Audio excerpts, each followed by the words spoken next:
Hello dear friends, welcome to exam Guruji. आज हम आपके लिए एक प्रीवियस ईयर का क्वेश्चन का निचोड़ लेके आए हैं। ये हमारा फर्स्ट पार्ट रहेगा। इस पार्ट में हमारे 100 से भी ज़्यादा क्वेश्चन जो हैं वो बन रहे हैं। ऐसे ही सीरीज हम कंटिन्यू रखेंगे। वीडियो को अपने दोस्तों के साथ शेयर करें। अगर आपने चैनल को सब्सक्राइब नहीं किया है तो कर लीजिए और बेल आइकन को प्रेस कर लीजिए, क्योंकि ऐसे जो निचोड़ वाली वीडियो है आपकी रिवीजन के लिए बहुत ही इम्पोर्टेंट होती है। और अगर आपको किसी क्वेश्चन के बारे में पता ही नहीं है तो आप जो है स्टडी भी कर सकते हैं। तो दोनों तरीके से आपके लिए बहुत ही फ़ायदेमंद है। तो जिसने भी चैनल को अभी तक सब्सक्राइब नहीं किया है वो कर लीजिए और वीडियो को अपने दोस्तों के साथ ज़्यादा से ज़्यादा शेयर करें। चलिए हम शुरू करते हैं आज की अपनी वीडियो। तो हम फर्स्ट से ही शुरू करते हैं।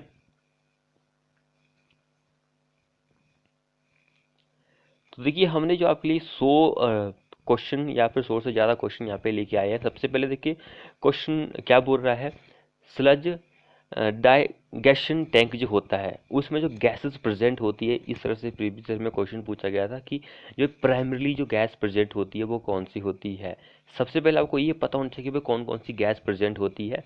एक तो मीथेन होती है, दूसरी होती है कार्बन डाइऑक्साइड, तीसरी होती है अमोनिया एंड चौथी होती है हाइड्रोजन सल्फाइड। ये चार गैसेस जो होती है इस स्लज टैंक में प्रेजेंट होती है, लेकिन जो प्राइमरीली प्रेजेंट होती है वो मीथेन होती है।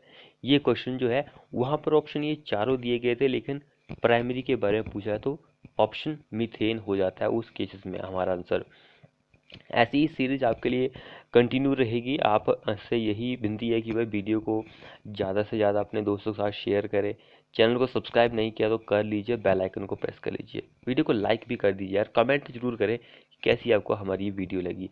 उसके बाद यहाँ पे कन्फ्यूजिंग पॉइंट आती है कि भाई एक्सेप्टेबल लिमिट जो होती है क्लोराइड की कितनी होती है, 250 mg/लीटर होती है।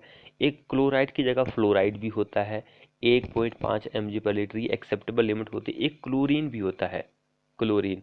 भाई देखिए सारे ही चीज़ें जो है वो इम्पोर्टेंट है। क्लोराइड, फ्लोराइड, क्लोरीन, देखिए मिलती जुलती चीज़ें हैं ये तीनों जो हैं। तो इसलिए इन तीनों को हम इसलिए लेके आए थे। क्वेश्चन तो वैसे क्लोराइड का और फ्लोराइड का ही पूछा गया था, लेकिन क्लोराइड आपको बीच में देना पड़ा क्योंकि ये भी कन्फ्यूजिंग पॉइंट है। तो 0.05 ppm ये क्लोरीन का परसेंटेज होता है, एक्सेप्टेबल लिमिट जो होती है ड्रिंकिंग वाटर में। अब यहाँ पर ये क्वेश्चन पूछा जाता है कि भाई जब भी आप लॉस एंगल एब्रेशन टेस्ट करते हैं तो एग्रीगेट की वैल्यू निकलती है कुछ ना कुछ, तो वो क्या होती है। ये दो वैल्यू मैं आपके लिए लेके आया। ये रिजिड पेमेंट जो होता है उसके लिए है। एक फ्लेक्सिबल पेमेंट होता है, एक रिजिड पेमेंट होता है, सभी को पता है। तो ये रिजिड पेमेंट के लिए ही वैल्यू होती है। तो लॉस एंगल एब्रेशन टेस्ट आप जब भी करते हैं तो वैल्यू निकलती है एग्रीगेट की परसेंटेज में फाइनल लेयर्स के लिए। फाइनल लेयर या फिर top most layer of rigid payment या फिर बियरिंग कोर्स की जो लेयर होती है उसके लिए 30% होती है। सब ग्रेड या फिर सोलिंग वाली जो लेयर होती है सबसे नीचे वाली 45% उसके लिए होती है। एग्रेशन जो एग्रीगेट की परसेंटेज की वैल्यू होती है। तो ये दोनों वैल्यू जो होती है एग्जाम में इसको लेकर बहुत ही ज़्यादा क्वेश्चन पूछे जाते हैं। अब यहाँ पर एक टेस्ट होता है इम्पैक्ट टेस्ट। यहाँ से बहुत बार क्वेश्चन जो है पूछे गए हैं। तो इम्पैक्ट टेस्ट आप इसलिए करते हैं ताकि जो स्टोन होता है उसकी टफनेस वैल्यू को फाइंड आउट किया जा सके। टफनेस को फाइंड आउट किया जा सके तो यहाँ पर एक स्टील का हैम्बर यूज किया जाता है। स्टील का हैम्बर यूज करेंगे, आप टफनेस टेस्ट करेंगे तो उसका जो वेट होता है वो 20 न्यूटन का होता है। 20 न्यूटन उसका वेट होता है, भार जो होता है। एंड जो हाइट होती है ब्लो की, फर्स्ट ब्लो जो होता है उसकी जो हाइट होती है वो 1 सेंटीमीटर की होती है। सेकंड जो होता है उसकी 2 सेंटीमीटर होती है। थर्ड जो होता है उसकी 3 सेंटीमीटर होती है। ऐसे ही सो ऑन चलता रहता है।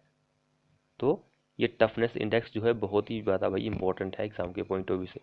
अब यहाँ पे मैं थोड़ी सी वैल्यू आपके लिए लेके आया हूँ टफनेस इंडेक्स की। जैसे कि ये क्योंकि भाई इसको लेकर भी क्वेश्चन पूछा गया था, ये वाला क्वेश्चन जो है पूछा गया था एग्जाम में, तो वैल्यू भी इंपॉर्टेंट बनती है। तो टफनेस इंडेक्स की वैल्यू अगर लेस देन 13 है तो हमारा जो स्टोन होता है वो नॉट टफ होता है। टफ ही नहीं है भाई। 13 से 19 है तो मॉडरेट टफ होगा। ग्रेटर देन 19 है तो हाईली टफ हमारा स्टोन बन जाएगा। भाई ऐसी निचोड़ वाली वीडियो के लिए आप प्लीज़ वीडियो को शेयर करो फटाफट से, अपने दोस्तों के साथ शेयर कर दो। कुछ नहीं जाता है शेयर करने में, सिंपली आपको व्हाट्सएप पर शेयर करना है, फेसबुक पर शेयर करना है, इंस्टाग्राम पर भी कर सकते हैं, जहाँ पर आपको चाहे शेयर कर सकते हैं। क्योंकि आपको यहाँ पर साथ साथ में रिवीजन, साथ साथ में आपकी स्टडी जो है वो कंटिन्यू हो रही है। अब इम्पोर्टेंट चीज़ें ये होती है, क्योंकि इसको लेकर जो है बहुत ही क्वेश्चन पूछ जाते हैं कि भाई ट्रीटमेंट यूनिट जो होते हैं उसका डिटेंशन टाइम जो होता है वो कितना होता है। तो यहाँ पे मैं आपके लिए सीक्वेंस वाइज लेके आया, जैसे कि ग्रिड कैंपर देखिए, सबसे कम जो होता है वो इसका होता है, सबसे ज़्यादा किसका होता है, ऑक्सीडेशन बॉन्ड का। 2 से लेकर 6 वीक्स का होता है, 2 से 6 हफ्तों का होता है। अब ये मत सोचिए कि ये 30 दिन दिया गया तो एक महीने में 40 हफ्ते होते हैं, लेकिन यहाँ पे 6 हफ्ते देखिए, सबसे ज़्यादा इसका होता है, सबसे कम इसका होता है। ये दोनों चीज़ें आप याद रखिए, क्योंकि इसको लेकर भी हो सकता है कि आने वाले टाइम में आपसे क्वेश्चन पूछा जाए। उसके बाद प्राइमरी सेडिमेंटेशन का देखिए, 2 से ढाई घंटे का होता है। एक्टिवेटेड स्लज प्रोसेस जो होती है उसके 4 से 6 घंटे का होता है। सेप्टिक टैंक जो होता है 12 से 36 घंटे का होता है। कई बार आपको 12 से 24 भी एग्जाम में देखने को मिला है, आपने देखा होगा प्रीवियस के क्वेश्चन में ये होता है। उसके बाद स्लज डाइजेशन जो होता है उसका 20 से 30 दिनों का होता है। लेकिन ये पॉइंट आप जरूर याद रखिए, सबसे कम जो होता है ग्रेड कैंपर का होता है, सबसे ज़्यादा ऑक्सीडेशन पॉन्ड का ही होता है। तो ये दोनों चीज़ें आपको पता होनी जरूरी है। उसके बाद डिग्री ऑफ कर्व, भाई इसको लेकर भी एग्जाम में क्वेश्चन पूछा जाता है। फॉर 20 मीटर के लिए 11/46/r रेडियस होता है, आर जो होता है। 30 मीटर के लिए 17/18/r, कॉमन चीज़ है, तो सभी को पता होती है। उसके बाद इंपॉर्टेंट चीज़, ये वाली इंपॉर्टेंट चीज़ है। अब देखिए यहाँ पे जो स्प्लिट टेंसाइल स्ट्रेंथ होती है कंक्रीट की, उसको फाइंड आउट करने का फॉर्मूला ये वाला होता है, 0.66 √fck स्प्लिट टेंसाइल स्ट्रेंथ जो होती है। उसके बाद फ्लेक्सुरल टेंसाइल स्ट्रेंथ जो होती है 0.7 √fck होती है। अब यहाँ पर ये दोनों फॉर्मूले तो आपको पता लग गए, लेकिन यहाँ पर एक केस देखिए भाई, एस टी से मैंने यहाँ पे अपने लिखा हुआ है, सिंबल है एक, मैंने खुद से बनाया ये, इसको भूल जाइए। वैसे एस टी का मीनिंग होता है कि स्प्लिट टेंसाइल स्ट्रेंथ जो होती है कंक्रीट की वो लेस देन होती है 10 से 15%। आपने एग्जाम में क्वेश्चन देखा होगा, फ्रॉम किससे, फ्लेक्सुरल टेंसाइल स्ट्रेंथ से। तो ये चीज़ आप याद रखिए। उल्टा भी एग्जाम में क्वेश्चन पूछा जा सकता है कि भाई ये फ्लेक्सुरल स्ट्रेंथ होती है कंक्रीट की, वो मोर देन होती है स्प्लिट टेंसाइल स्ट्रेंथ से कितने परसेंट, 10%, 15%, 20%, कुछ एग्जाम में ऐसे ऑप्शन बना के आपको पूछा जा सकता है। तो ये चीज़ आपको पता होनी चाहिए, 10 से 15% जो होती है वो ये कम होती है, ये ज़्यादा होती है। तो ये दोनों पॉइंट आप दिमाग में बिठा लीजिए। उसके बाद ये सैंडस्टोन जो है बहुत ही भाई इंपॉर्टेंट है। सैंडस्टोन देखिए सेडिमेंट्री रॉक है, कॉमन चीज़ है, सभी को पता है। वाटर एब्जॉर्प्शन कितना होता है, 5 से 6% होता है। पोरोसिटी कितनी होती है इसकी, 5 से 25% होती है। कंप्रेसिव स्ट्रेंथ या फिर क्रशिंग स्ट्रेंथ, कंप्रेसिव या फिर क्रशिंग स्ट्रेंथ, तो 650 kg/cm²। कई जगह आपको 65 भी देखने को मिलेगा, वो न्यूटन में वैल्यू होगी, वो भूल जाइए। यहाँ पे केजी में वैल्यू दी गई तो केजी में आप याद रखिए। स्पेसिफिक ग्रेविटी की बात करके 2.6, मोस्ट ऑफ सॉइल के लिए इतनी ही होती है। मोस्ट ऑफ सॉइल नहीं, सॉरी, जो रॉक्स होती है उनके लिए 2.4 से 6 के बीच में ही वेरी करती है। तो इसकी तो वैसे एग्जैक्ट वैल्यू दी गई है, कई जगह आपको 6.5 से लेकर 2.95 भी देखने को मिलेगी, लेकिन एग्जैक्ट वैल्यू इसकी यही होती है। क्रशिंग वैल्यू भी आप याद रखिए, कंप्रेसिव वैल्यू एक ही बात है। उसके बाद लाइमस्टोन देखिए, लाइमस्टोन भी सेडिमेंट्री रॉक है, कैलिकेरिस टाइप का। तो वाटर एब्जॉर्प्शन इसका 1 से 4% का होता है। कंप्रेसिव स्ट्रेंथ या फिर क्रशिंग स्ट्रेंथ 550 kg/cm²। इंपॉर्टेंट चीज़ है ये भी, मोस्ट इंपॉर्टेंट चीज़, ये वाला पॉइंट। अब ये वाले पॉइंट जो हैं, refractory bricks, most important point. Refractive bricks जो होती है आपको पता है कि हाई टेम्परेचर को रजिस्ट कर सकती है, जैसे कि यहाँ पर बहुत ही ज़्यादा गर्मी पड़ती है, तो उस केसेस में आप रिफ्रैक्टिव ब्रिक्स को यूज़ कर सकते हैं। अगर आप यहाँ पे टेम्परेचर की बात करेंगे तो 1700 डिग्री सेल्सियस का टेम्परेचर जो होता है इस ब्रिक्स के केसेस में यूज किया जाता है। एंड इसका लो कोएफिशिएंट ऑफ एक्सपेंशन होता है, बढ़ती भी कम है, कॉन्ट्रैक्शन भी कम ही होता है। वाटर अब्जॉर्प्शन जो होता है इसका 4% से कम होता है। क्रशिंग स्ट्रेंथ या फिर कंप्रेसिव स्ट्रेंथ 3.5 न्यूटन पर mm²। एफ्लोरेंस जो होती है, एफ्लोरेंस की वैल्यू यहाँ पे डेफिनेशन सॉरी जो स्पेलिंग है वो मिस्टेक है। तो एफ्लोरेंस जो होती है वो नील होती है। बार पेज जो होता है 2.5 mm से कम होता है। सिलिका का कंटेंट देखेंगे, सबसे ज़्यादा सिलिका होता है 60 से 96%, एल्यूमिना 2 से 36%, लाइम मैग्नीशिया तो ये 2 से 5% होता है लाइम मैग्नीशिया का परसेंटेज। तो देखिए यहाँ पे कंफ्यूज मत होइए कि भाई सिलिका 96% है तो ये एल्यूमिना 36 कहाँ पे हो गया। सो ओनली वैल्यू हमारे पास 100% ही होती है। तो भाई 60 से 96 वेरी बोला है, वेरी बोला है, तो मान के चलो कि 60 हम लेते हैं तो यहाँ पे एल्यूमिना 36 लेंगे तो 96 हो जाएगा। तो ये 2 से 5 या आप 4 लेंगे तो 100% पूरा हो जाएगा वैल्यू। तो ये इस तरह से भी हो सकता है। उसके बाद यूनिट वेट जो होता है, इसको लेकर भी एग्जाम में क्वेश्चन पूछ जाते हैं। पीसीसी का तो सभी को पता है कि भाई 24 किलो न्यूटन होता है। आरसीसी का कितना होता है, 25 होता है। तो ऐसे ही जो स्टील होता है 78-50 होता है। तो ये हमें पता है, ये कॉमन चीज़ है, हमें पता है। तो हमने इसके लिए इनका लेके आए हैं, फाइन एग्रीगेट का लेके आए हैं। तो फाइन एग्रीगेट का 1500 से लेकर 1700 केजी पर क्यूबिक मीटर। कोर्स का देखिए 1350 से 1500 केजी पर क्यूबिक मीटर। क्ले का देखिए, क्ले ब्रिक जो होती है 1600 से लेकर 1920 केजी पर क्यूबिक मीटर। ये चीज़ इंपॉर्टेंट है भाई। बाकी आरसीसी कॉमन है, पीसीसी कॉमन है, तो इसलिए कॉमन का भी हो सकता है कि आगे रिवीजन के लिए मैं लेके आऊँ, लेकिन वो मुझे उतना कॉमन नहीं लगा, वैसे उतना अच्छा नहीं लगा कि भाई दोबारा से हम कई बार डिस्कस कर चुके हैं उसको, सभी को पता है कि कॉमन चीज़ें हैं। वैसे जो आज से शुरू कर रहा है अपनी स्टडी तो उनके लिए तो ये इम्पोर्टेंट चीज़ है, पीसीसी वाली भी। उसके बाद यहाँ पे देखिए, जब भी आप कंप्रेसिव स्ट्रेंथ टेस्ट करते हैं सीमेंट का, कंक्रीट की बात अलग है। तो कंक्रीट के लिए जो होता है वो 150 mm का क्यूब होता है। यहाँ पर देखिए क्यूब का साइज 70.6 mm का होता है। सरफेस एरिया, यहाँ पे सीमेंट की बात हुई, सारा डाटा जो है सीमेंट के लिए इंपॉर्टेंट है। सरफेस एरिया 5000 mm² होता है। रेशियो जो होता है 1:6, 1 जो होता है सीमेंट होता है, 1:3 जो होता है वो सैंड होता है। सीमेंट की बात करेंगे तो 185 ग्राम लिया जाता है। सैंड जो होता है वो 555 ग्राम लिया जाता है। वाटर जो होता है, भाई आप कंप्रेसिव स्ट्रेंथ टेस्ट कर रहे हैं सीमेंट का, तो वाटर भी आपको लेना पड़ेगा। तो P/4 प्लस 3.5। पी क्या होता है, नॉर्मल कंसिस्टेंसी जो होती है वो होती है पी की वैल्यू। तो नॉर्मल कंसिस्टेंसी 25 से 30% ही होती है।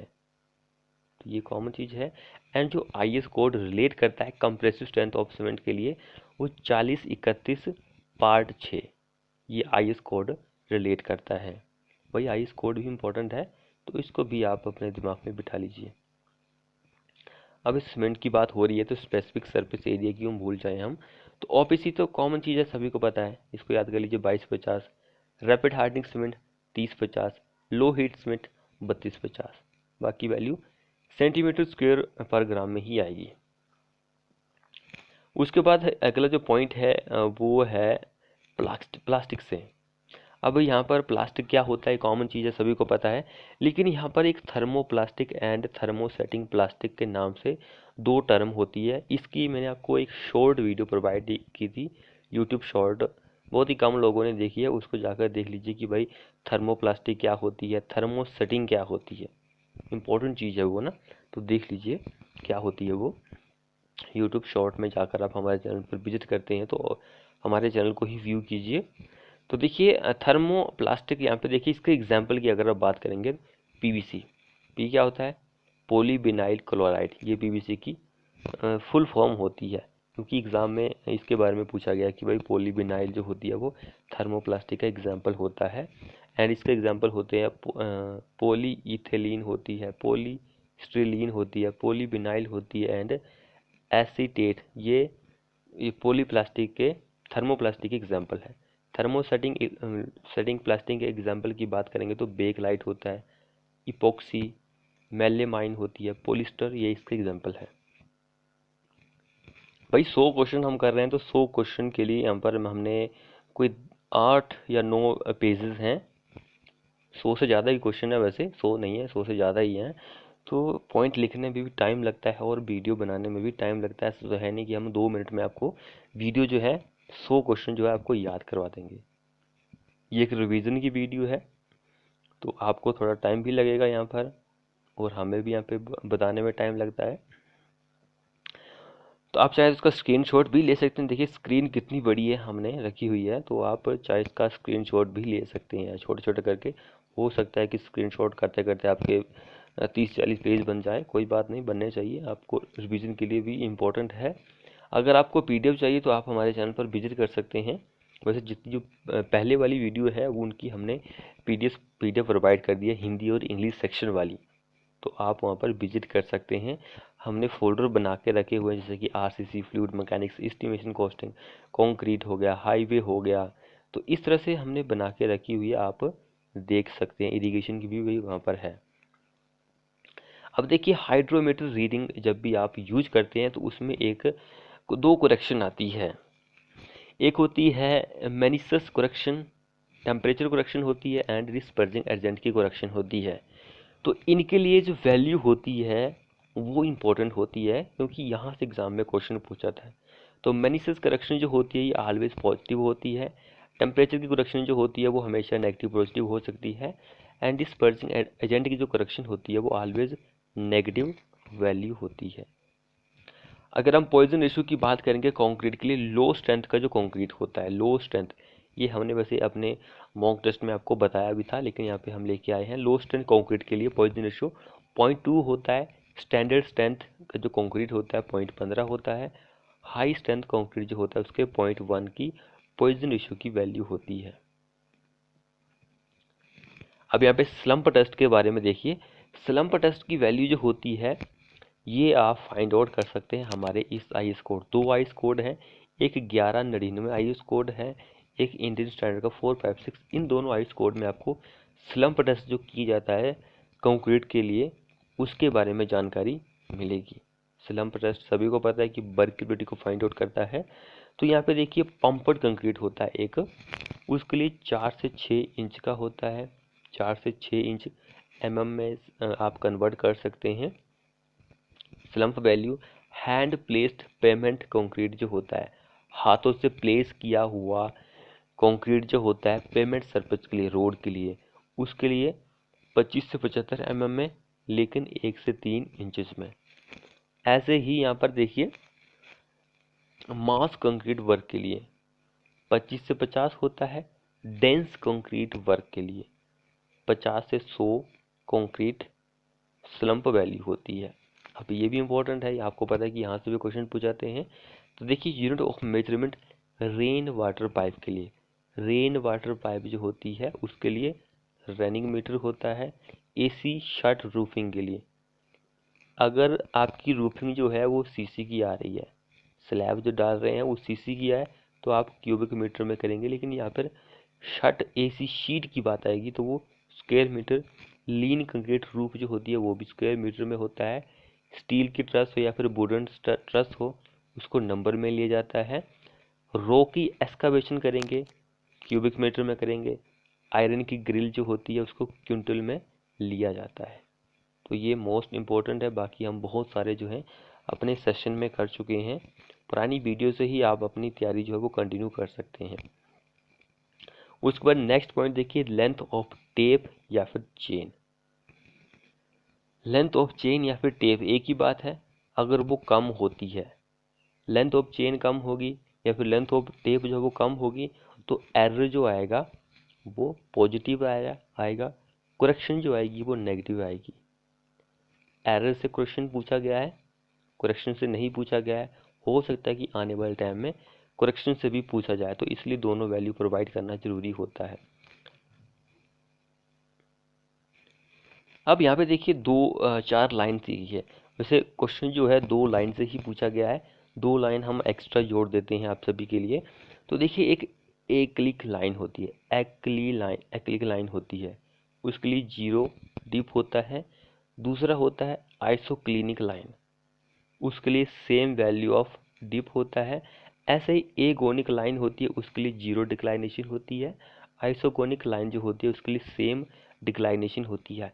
ये 2 क्वेश्चन जो एग्जाम में पूछे गए हैं अभी तक, हो सकता है कि आने वाले टाइम में इन दोनों से क्वेश्चन पूछा जाए। Same value of dip zero value dip. तो ये दोनों इम्पोर्टेंट है, ये तो खैर इम्पोर्टेंट ही है क्योंकि प्रीवियस ईयर में पूछे गए हैं, बहुत ही ज़्यादा एग्जाम में ये क्वेश्चन पूछे गए हैं, तो हो सकता है कि आपके एग्जाम में भी ये क्वेश्चन पूछे जाए। अब देखिए यहाँ पर प्रिज्मेटिक कंपास होता है, उसको आप यूज़ कर सकते हैं ताकि वो डिटरमाइन करेगा होल सर्कल बेयरिंग जो होता है, होल सर्कल बेयरिंग।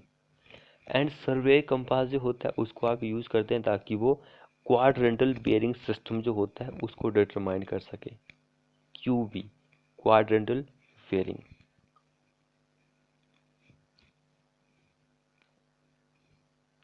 जिसने चैनल को सब्सक्राइब नहीं किया वो कर लीजिए फटाफट से, मैं कितनी बार यहाँ पे आपको ये बोल रहा हूँ।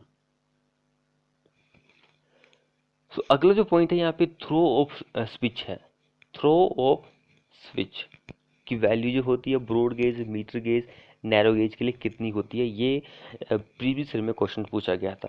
तो थ्रो ऑफ स्विच क्या होता है, इसकी डेफिनेशन यहाँ पे लिखी हुई है, the maximum distance by which the toe of tongue rail move side away, उसको आप थ्रो ऑफ स्विच के नाम से जानते हैं। ब्रॉड गेज की बात करेंगे तो 9.5 सेंटीमीटर की होती है, मीटर गेज के लिए 8.9 सेंटीमीटर की होती है, नैरो गेज के लिए 8.9 मीटर की होती है। तो ये वैल्यू इंपॉर्टेंट है, ये वैल्यू एग्जाम में पूछी गई थी 9.5 सेंटीमीटर की, तो इसको आप याद कर लीजिए, बाकी दोनों ऑटोमेटिकली आपको याद हो जाएगी 8.9 मीटर।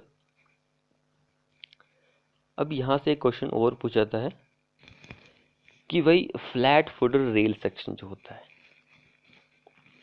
बॉटम विड्थ कितनी होती है, टॉप विड्थ एंड हाइट कितनी होती है फ्लैट फुटेड रेल सेक्शन के लिए। बॉटम विड्थ 13.65 सेंटीमीटर, एग्जाम में आपको 136 mm सेंटीमीटर प्रोवाइड की, mm में प्रोवाइड की होती है, ये पॉइंट में है तो mm में प्रोवाइड की होती है 136 mm। ऐसे टॉप विड्थ कितनी होती है 6.67 सेंटीमीटर, हाइट कितनी होती है 14.29 सेंटीमीटर। उसके बाद डिज़ाइन स्पीड की अगर बात करेंगे, डिज़ाइन स्पीड जो होती है फॉर किसके लिए, एक्सप्रेस वे के लिए सबसे ज़्यादा होती है 120 kilometre per hour, urban road के लिए 70 किलोमीटर पर आवर होती है, नेशनल हाईवे के लिए 100 kilometre per hour, state highway के लिए 80 किलोमीटर पर आवर की वैल्यू होती है। उसके बाद यहाँ पर एसएसडी की वैल्यू रेकमेंड की गई है कि भाई कितनी स्पीड के लिए एसएसडी जो होती है उसकी वैल्यू कितने मीटर में होनी चाहिए। तो इसको लेकर भी एग्जाम में क्वेश्चन पूछा गया था। तो क्वेश्चन जो पूछा गया था वो तो 25 वाला था, 30 वाला था, 30 वाला क्वेश्चन पूछा गया था। तो भाई देखिए अगर स्पीड जो है वो 20 किलोमीटर की है तो एसएसडी की वैल्यू कितनी होगी 20 मीटर होगी। लेकिन ऐसा मत सोचिए कि भाई 25 के लिए 25 है, 30 के लिए 30 है तो 40 के लिए 40 होनी थी, 40 के लिए 45 हो गई, 50 के लिए 60 हो गई, देखिए 60 के लिए 80 हो गई, 65 के लिए 90 हो गई, 80 के लिए 120 हो गई, 100 के लिए 180 हो गई, 180 मीटर की हो गया। अगर आप 100 किलोमीटर की रफ्तार से चल रहे हैं तो स्टॉपिंग साइड डिस्टेंस जो होती है वो 180 मीटर की हो गई। तो देखिए कितना इंपॉर्टेंट क्वेश्चन है ये एग्जाम के पॉइंट ऑफ व्यू से। ये हमारे IRC इंडियन रोड कांग्रेस है जिसका सेटअप जो है जयकार कमेटी के थ्रू 134 में हुआ था, 1934 में हुआ था। जयकार कमेटी जो थी उसकी रिकमेंडेशन पर 1934 में IRC ने रेकमेंड की है ये सारी वैल्यू। अब उसके बाद देखिए यहाँ पर ग्रेडियंट जो होता है, मैक्सिमम ग्रेडियंट किसके लिए, प्लेन रोलिंग के लिए कितना होता है 5% का होता है, माउंटेन या फिर स्टीप के लिए, माउंटेनियस या फिर स्टीप के लिए कितना होता है 6%। लेकिन यहाँ पर कंडीशन है कि भाई more than 3000 meter above mean sea level. और यहाँ पे स्टीप का एक और केसेस है अप टू 3000 मीटर हाइट के लिए फ्रॉम किससे, मीन सी लेवल से 7% होता है। तो ये आप ये मत सोचिए कि भाई हिली के लिए 10% था, 7% रोलिंग के लिए था, कुछ इस तरह का। भाई वो सुपर एलिवेशन होती है, सुपर एलिवेशन हिली के लिए 10% होती है, ये अलग चीज़ है, ये ग्रेडियंट है। सुपर एलिवेशन और ग्रेडियंट अलग चीज़ है। कई स्टूडेंट ऐसे होते हैं जो कंफ्यूज हो जाते हैं भाई, इसलिए उनको बताना जरूरी होता है। अब आप देखिए minimum cement content in concrete for bridges के लिए, मिनिमम सीमेंट कंटेंट किसमें, कंक्रीट के लिए, फॉर ब्रिजेस के लिए। अब पीसीसी का केस है, माइनर वर्क है, मेजर वर्क है। माइनर के लिए 250 केजी पर क्यूबिक मीटर, मेजर ब्रिज के लिए 360 केजी पर क्यूबिक मीटर। अब आरसीसी का केस देखिए यहाँ पर। सो आरसीसी का केस में देखिए माइनर वर्क 310 केजी पर क्यूबिक मीटर, मेजर वर्क जो होता है उसके लिए 380 केजी पर क्यूबिक मीटर। अगला और लास्ट पॉइंट है हमारे पास यहाँ पर 120 से ज़्यादा 100 से ज़्यादा ही क्वेश्चन हमने यहाँ पे डिस्कस किए हैं। तो देखिए फ्री बोर्ड फॉर ब्रिजेस के लिए, फ्री बोर्ड फॉर ब्रिज के लिए, फ्री बोर्ड क्या होता है सबसे पहले आपको ये पता होना चाहिए। फ्री बोर्ड जो होता है एक वर्टिकल डिस्टेंस होती है from water line, vertical distance from water line to the upper most continuous deck जो होता है, अपर मोस्ट कंटिन्यूस डेक और वाटर लाइन के बीच की डिस्टेंस होती है एक वर्टिकल, उसको फ्री बोर्ड के नाम से जानते हैं फॉर ब्रिज के लिए। तो आर्क ब्रिज जो होती है उसके लिए फ्री बोर्ड कितना होता है, 30 सेंटीमीटर का होता है। हाई लेवल का जो ब्रिज होता है, ये एग्जाम में क्वेश्चन पूछा गया था, 60 सेंटीमीटर। गर्डर ब्रिज जो होता है 60 से 90 सेंटीमीटर। नेविगेटर ब्रिज 240 से 300 सेंटीमीटर। तो ये भी एग्जाम में क्वेश्चन पूछा गया था। ये दो क्वेश्चन जो है एग्जाम में पूछे गए थे, तो ये दोनों क्वेश्चन इंपॉर्टेंट है एग्जाम के पॉइंट ऑफ व्यू से। भाई जो क्वेश्चन एग्जाम में पूछे गए हैं मैं उसके साथ वाली वैल्यू आपके लिए लेके आता हूँ, तो वो आपके लिए बहुत ही हेल्पफुल हो सकती है, क्योंकि क्वेश्चन जो है उसके आगे पीछे ही पूछा जाता है दोबारा से। तो फ्रेंड्स ये थे हमारे मोस्ट एक्सपेक्टेड क्वेश्चन का निचोड़, प्रीवियस ईयर के क्वेश्चन जो पूछे गए थे उनका निचोड़ था भाई ये। तो ऐसी वीडियो के लिए आप हमारे चैनल को अभी सब्सक्राइब कर लीजिए और साथ में बेल आइकन को प्रेस कर लीजिए। मिलते हैं ऐसी ही नेक्स्ट वीडियो के साथ।